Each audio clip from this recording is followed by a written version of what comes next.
High everyone, welcome to Tanishtha creation. তো আমি গিয়েছিলাম সামার ভ্যাকেশনে বাপের বাড়ি, আর সেখানে গিয়ে শুনলাম যে ঠাম্মার বাৎসরিকের কাজ হবে, তাই 1-2 দিন এক্সট্রা থাকতে হলো আমাকে। তো ঠাম্মার বাৎসরিকের দিনে সকালবেলা দেখো সকাল সকাল উঠে পড়ে মালা গাঁথতে লেগে গিয়েছি।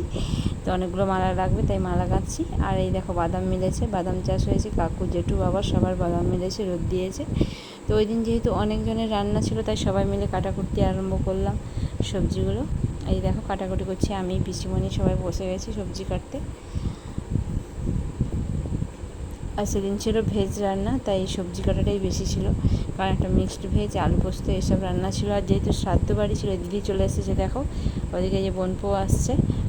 আর যেহেতু শ্রাদ্ধ বাড়ি ছিল তাই অনেকটা দেরি করেই রান্না, ওই শ্রাদ্ধের পরে কি ভাত বসাতে হয় এইসব নিয়মের জন্য দেরি করেই ভাত হচ্ছিল, তাই ওদের জন্য আবার চাউমিন বানিয়ে দিলাম।